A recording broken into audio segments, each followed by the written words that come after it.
உலகெங்கிலும் நடக்கும் முக்கிய நிகழ்வுகளை குறுஞ்செய்தி வடிவத்தில் தெரிந்து கொள்ள ஆதன் செயலியை டவுன்லோட் செய்யுங்கள். ஆதன் செயலியை டவுன்லோட் செய்ய டிஸ்கிரிப்ஷனில் உள்ள லிங்கை கிளிக் செய்யவும். இந்த புரட்டாசி மாதத்திற்கான சிறப்புகள் என்ன? புரட்டாசி மாதம்னாலே புண்ணியம் சேரும் மாதம். இப்போ மாதங்களில் பார்த்தீங்கன்னா 6வது மாதம் வந்து புரட்டாசி. அப்போ 6 அப்படின்னாலே ஜோதிடத்தில் 6வது இடம் அப்படின்னு முன்னோர்களுக்கு தர்ப்பணம் கொடுக்கறதாகட்டும், அதற்கான சிறப்புகள் என்ன? இந்த அமாவாசை அன்னைக்கு நம்ம முன்னோர்கள் நம்மளை தேடி வருவாங்க. அப்போ அந்த காலகட்டத்தில் அவங்களுக்கு உணவளித்தோம் அப்படின்னா அவங்க சாப்பிட்டுட்டு ரொம்ப சந்தோஷமாக நமக்கு ஆசி வழங்கிட்டு போவாங்க.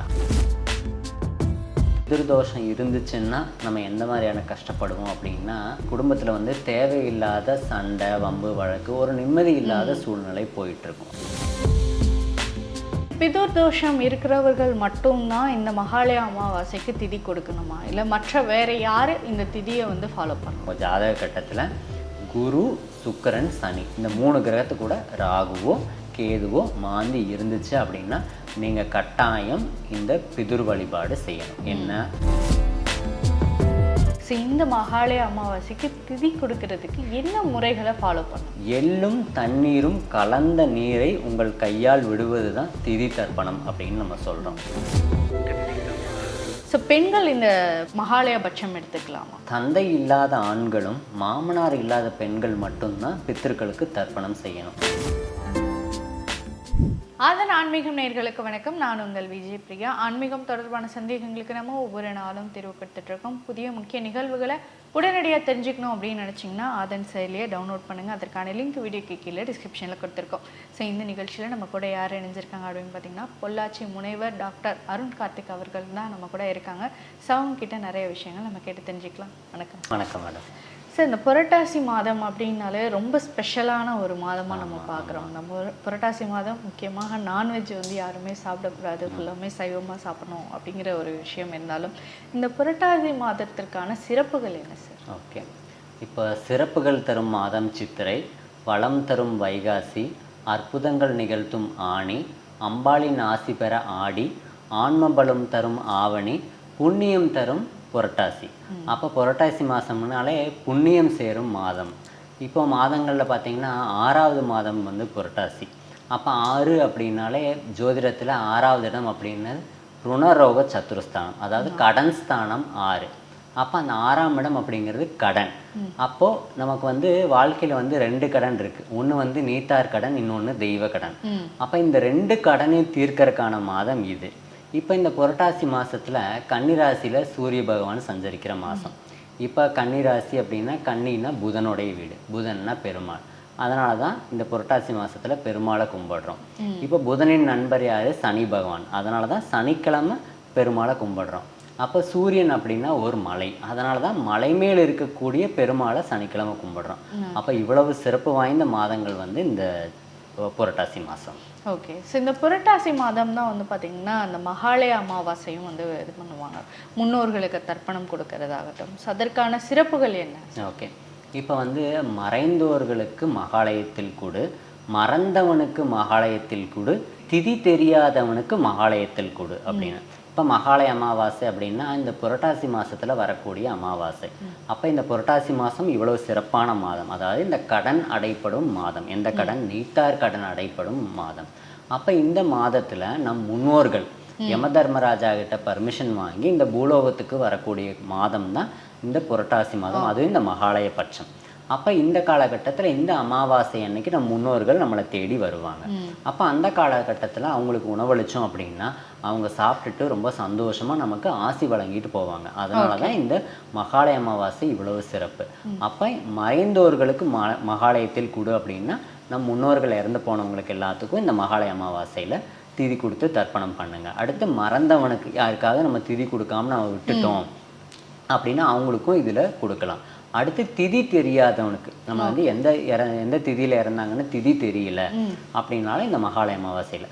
அப்போ மொத்தமாக பார்த்தோம்னா இந்த மகாலய அமாவாசையில் நம்ம பித்ருக்களுக்கு தர்ப்பணம் செய்வது ரொம்ப சிறப்பான, நம்ம வாழ்க்கையில் வந்து இந்த பிதிர்தோஷமெல்லாம் நீங்கி நம்ம வந்து அடுத்த கட்டத்துக்கு போகிறதுக்கான வழிவகுக்கும். ஓகே. ஸோ பொதுவாக இந்த பிதுர் தோஷம் அப்படிங்கிறது ஜாதகத்திலே குறிப்பிடப்பட்டிருக்கும் அப்படின்னு சொல்லுவாங்க. ஸோ அவர்கள் இந்த மகாலய அமாவாசை அன்னைக்கு திதி கொடுப்பதன் மூலியமாக என்ன மாதிரியான சிறப்புகள் அவர்களுக்கு ஏற்படும்? ஓகே. இப்போ நமக்கு பிதுர் தோஷம் அப்படின்னால என்னன்னா, பிதுர் தோஷம் இருந்துச்சுன்னா நம்ம எந்த மாதிரியான கஷ்டப்படுவோம் அப்படின்னா, குடும்பத்திற்குள் பிரிவினை, குடும்பத்தில் வந்து தேவையில்லாத சண்டை, வம்பு, வழக்கு, ஒரு நிம்மதி இல்லாத சூழ்நிலை போயிட்டுருக்கும். அது ஒன்று. அடுத்து ஃபேமிலியில் வந்து இந்த பிதிர்தோஷம் இருந்துச்சு அப்படின்னா, திருமணம் நடைபெறதில் தாமதம், இல்லைன்னா திருமணமே நடக்காமல் போகிறது. அப்படியே மீறி திருமணம் ஆனாலும் ஆண் வாரிசுகள் பிறக்காமல் பெண் வாரிசுகள் அதிகம் பிறக்கிறது, இல்லைன்னா வாரிசுகள் பிறக்காமல் இந்த குழந்தை பிறப்புகளில் தடை. ஏன்னா இப்போ நம்ம முன்னோர்கள் பித்ருஸ்தானம், அடுத்து குலதெய்வஸ்தானம், நம்மளுடைய குழந்தைகள் ஸ்தானம், இது எல்லாமே வந்து 5ஆம் இடம் தான். அப்போ இந்த 5ஆம் இடம் பாதிக்கப்பட்டுருச்சுன்னா முன்னோர்கள் ஆசையும் இருக்காது, நமக்கு அடுத்து குழந்தைகள் பிறப்புகிறதுலையும் தடை ஏற்படும், குரு பகவானின் அருள் இருக்காது. இது ஒன்று. அடுத்து 2வது பெரும் செல்வ இழப்பீடு. அடுத்து வந்து வீட்டில் வந்து நமக்கு வந்து வருமானத்தில் தடை, நமக்கு வந்து காசு உள்ளே வராமல் வெளியில் தான் அதிகம் போயிட்டுருக்கும், கடனால் அவதிப்படுவோம், நம்ம ரொம்ப கஷ்டப்படுவோம், ஃபேமிலிக்குள்ளே ரொம்ப சிக்கல் நிறையா இருக்கும். என்ன காரணம்னே தெரியாமல் ஃபேமிலியே ரொம்ப கஷ்டப்படும். நம்ம வந்து ரொம்ப ஒரு வழி தெரியாமல் ஒரு தத்தளிக்கிற காலகட்டத்துக்கு வந்துடுவோம். என்னென்னா இந்த புதிர் தோஷம் வந்து பெண்டிங் இருந்துச்சுன்னா அப்போ அவங்களாம் வந்து கண்டிப்பாக இந்த வழிபாடு செய்யணும். ஸோ இந்த பிதுர் தோஷம் இருக்கிறவர்கள் மட்டும்தான் இந்த மகாலய அமாவாசைக்கு திதி கொடுக்கணுமா, இல்லை மற்ற வேற யார் இந்த திதியை வந்து ஃபாலோ பண்ணணும்? ஓகே. இப்போ யார் வந்து கண்டிப்பாக இந்த திதி கொடுக்கணும் அப்படின்னா, இப்போது பிதுர் தோஷம் அப்படிங்கிறது நம்ம ஜாதக ரீதியாக எப்படி கண்டுபிடிக்கலாம் அப்படின்னா, குரு, சுக்கிரன், சனி இந்த 3 கிரகங்களுடன் ராகு, கேது, மாந்தி சேர்ந்து இருந்துச்சு அப்படின்னா உங்களுக்கு வந்து முன்னோர்கள் ஆசி இல்லை. இப்போது உங்களோட ஜாதக கட்டத்தை எடுத்து பாருங்கள். உங்கள் ஜாதக கட்டத்தில் குரு, சுக்கிரன், சனி இந்த 3 கிரகத்து கூட ராகுவோ கேதுவோ மாந்தி இருந்துச்சு அப்படின்னா நீங்கள் கட்டாயம் இந்த பிதுர் வழிபாடு செய்யணும். என்ன, இந்த மகாலய அமாவாசைக்கு திதி தர்ப்பணம் கொடுக்கணும். இது ஒன்று. அடுத்து உங்கள் வீட்டில் அகால மரணம் யாராவது அடைஞ்சிருந்தாங்க அப்படின்னா, அதாவது ஒரு ஆக்சிடெண்ட்டோ, சூசைடோ, கொடிய நோய்வாய்ப்பட்டோ, இல்லைன்னா சின்ன வயசுலையோ இந்த மாதிரி அகால மரணம் வீட்டில் யாராவது அடைஞ்சிட்டாங்க அப்படின்னா அவங்களுக்கும் இந்த மகாலய அமாவாசையில் திதி கொடுக்கணும். ஆனால் என்னென்னா வருஷேந்திரம் முடிஞ்சிருந்தால் கொடுக்கணும், வருஷேந்திரம் முடியல அப்படின்னா வருஷேந்திரம் முடிஞ்சதுக்கு அப்புறம் தான் இந்த அமாவாசை வழிபாடு. அடுத்து 3வது, இப்போ வீட்டில் வந்து இறந்த நபர்களுக்கு அடைப்பு வந்திருந்துச்சு அப்படின்னாலும் இந்த மகாலய அமாவாசைக்கு திதி கொடுக்கணும். ஆனால் வருஷேந்திரம் முடிஞ்சாதான் இந்த மகாலய அமாவாசை கடைபிடிக்கணும். வருஷேந்திரம் முடியலன்னா வருஷேந்திரம் முடிஞ்சதுக்கு அப்புறமா அடுத்து வரக்கூடிய மகாலய அமாவாசையில் இந்த திதி தர்ப்பணம் கண்டிப்பாக கொடுக்கணும். ஓகே. ஸோ இந்த மகாலய அமாவாசைக்கு தர்ப்பணம் கொடுக்கறது எப்படி அப்படிங்கிறது பாதி பேருக்கு தெரியாமல் இருக்கும். ஒரு சிலர் வந்து காசி அந்த மாதிரியான புண்ணியஸ்தலங்கள், இல்லை ராமேஸ்வரமான புண்ணியஸ்தலங்கள் போய் திதி கொடுக்கறது வழக்கமான ஒரு விஷயமாக இருக்குது. ஸோ இந்த மகாலய அமாவாசைக்கு திதி கொடுக்கறதுக்கு என்ன முறைகளை ஃபாலோ பண்ணணும்? ஓகே. இப்போ வந்து திதி கொடுக்கறது, தர்ப்பணம் கொடுக்கறது அப்படின்லாம் சொல்கிறோம். அதாவது என்ன அப்படின்னா, எள்ளும் தண்ணீரும் கலந்த நீரை உங்கள் கையால் விடுவது தான் திதி தர்ப்பணம் அப்படின்னு நம்ம சொல்கிறோம். இப்போது எங்கே செய்யலாம் அப்படின்னா, இப்போது கடற்கரை ஸ்தலங்களில், ஆறு, குளங்கள், எங்கெல்லாம் நீர்நிலைகள் இருக்கும் அந்த நீர்நிலைகளில் இந்த திதி தர்ப்பணம், இந்த எள்ளும் தண்ணியும் கொடுக்கறது, அதாவது பிண்டத்தை வச்சு எள்ளும் தண்ணியும் விட்டு நம்மளுடைய முன்னோர்களை யார் இறந்தாங்களோ, பேர் தெரிஞ்சாலும் தெரியலனாலும் அப்போ அவங்களுக்காக அவங்கள மனதார நினச்சி அந்த எள்ளும் தண்ணியும் அந்த பிண்டத்து மேலே விட்டாலே அதுதான் வந்து திதி தர்ப்பண முறை. இது வந்து கம்பல்சரி. அதுக்கு மேலே காய்கறிகள் வச்சு மற்ற எக்ஸ்ட்ரா எல்லாம் வச்சு வழிபாடுறது அது அவங்கவுங்க சௌகரியம்.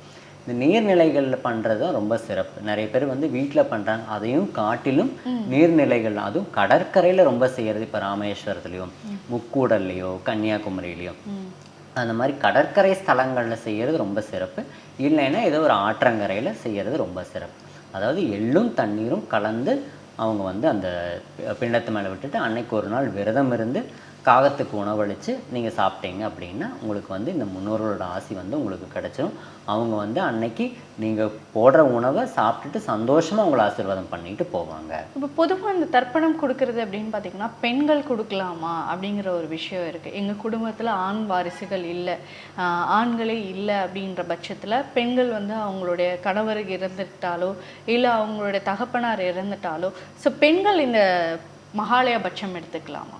ஓகே, இப்போ வந்து யார் வந்து இந்த திதி தர்ப்பணம் கொடுக்கணும் அப்படின்னா, தந்தை இல்லாத ஆண்களும் மாமனார் இல்லாத பெண்கள் மட்டும்தான் பித்திருக்களுக்கு தர்ப்பணம் செய்யணும். அப்போ பெண்கள் யார் அப்படின்னா, யாருக்கு மாமனார் இல்லையோ அவங்க வந்து இந்த பித்திருக்களுக்கு தர்ப்பணம் செய்யலாம். ஆண்கள் அப்படின்னா தந்தை இல்லாத ஆண்கள், அப்பா இருந்தால் பித்திருக்களுக்கு தர்ப்பணம் செய்யக்கூடாது. இந்த மகாலய அமாவாசையில் கும்பிடக்கூடாது. சாமி கும்பிடலாமே தவிர இந்த திதி தர்ப்பணம் செய்யக்கூடாது அப்பா இருந்தாங்கன்னா. இதே தாத்தா இல்லை அப்படின்னா அப்பா செய்யலாம். அப்பா செய்யலாம், அப்பா கூட பையன் இருந்துக்கலாம், தப்பில்லை. அதே மாதிரி பெண்கள் அப்படின்னா நீங்கள் உங்கள் அப்பா அம்மாவுக்காக நீங்கள் செய்யக்கூடாது. மாமனார் இல்லை அப்படின்னா நீங்கள் உங்கள் அப்பா அம்மாவுக்காக செய்யலாம், மாமனார் மாமியாருக்காக செய்யலாம், கணவருக்காக செய்யலாம். பட் மாமனார் இல்லாத பெண்கள் தான் கண்டிப்பாக செய்யணும். ஓகே, ஸோ அவங்களுக்கு ஏதாவது விதிமுறைகள் ஃபாலோ பண்ணணுமா?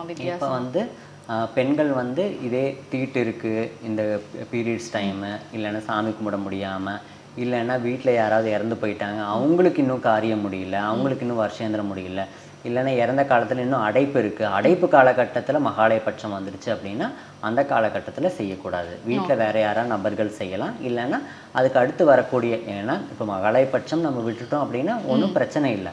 அடுத்து வந்து ஆடி அமாவாசை வரும், தை அமாவாசை வரும், அந்த மாதிரி அமாவாசைகளில் அடுத்தடுத்து நீங்கள் கொடுத்துக்கலாம். ஓகே, ஸோ இதை பற்றி இப்போ இந்த மகாலய அமாவாசை பற்றி ஏதாவது புராணங்கள்லையோ இல்லை ஏதாவது இதிகாசங்கள்லையோ இதை பற்றி குறிப்பிட்டிருக்காங்களா? ஓகே, இப்போ பார்த்தீங்கன்னா கொடைவள்ளல் கர்ணன் வந்து இறந்து போகிறாரு. அவரை வந்து நரகத்துக்கு எடுத்துகிட்டு போகிறாங்க. அங்கே வந்து அவருக்கு சாப்பிட்றதுக்கு வந்து தங்கமும் நகைகளும் அணிகலன்களும் கொடுக்குறாங்க அவருக்கு சாப்பிட்றதுக்கு நரகத்தில். அப்போ அவர் வந்து யம தர்மராஜாகிட்ட கேட்குறாரு, என்னை ஏன் வந்து நரகத்துக்கு கூட்டிகிட்டு வந்தீங்க, எனக்கு சாப்பிட்றதுக்கு நகையும் தங்கமும் கொடுத்தீங்கன்னா நான் எப்படி சாப்பிட்றது அப்படின்னு அவர் கேட்குறாரு. அதுக்கு யம தர்மராஜா சொல்கிறாரு, நீ வந்து வாழும் காலகட்டத்தில் வந்து நீ கொடைவள்ளலாக இருந்த, எல்லாத்துக்கும் வேணுங்கிறது கொடுத்த, அதனால தான் வந்து உனக்கு சாப்பிட்றதுக்கு தங்கமும் நகையும் வந்து நாங்கள் கொடுத்துருக்குறோம். ஆனால் நீ வாழும் காலகட்டத்தில் உன் முன்னோர்களுக்கு திதி கொடுக்கல, தர்ப்பணம் கொடுக்கல, முன்னோர்களை வழிபடலை, அதனால தான் வந்து நீ நரகத்துக்கு வந்திருக்க அப்படின்னு சொல்லி இந்த மகாலயபட்ச காலகட்டத்தில் உனக்கு வந்து ஒரு சான்ஸ் தரோம், நீ மறுபடியும் கீழே பூலோகத்துக்கு போய் உன்னோட முன்னோர்களை வழிபட்டுட்டு வா அப்படின்னு சொல்லி இந்த மகாலயபட்சத்தில் அவர் அனுப்புகிறாங்க. திரும்ப அவர் கீழே வந்துட்டு அவருடைய முன்னோர்களுக்கு திதி கொடுத்து தர்ப்பணம் கொடுத்து வழிபாடு செய்கிறாங்க.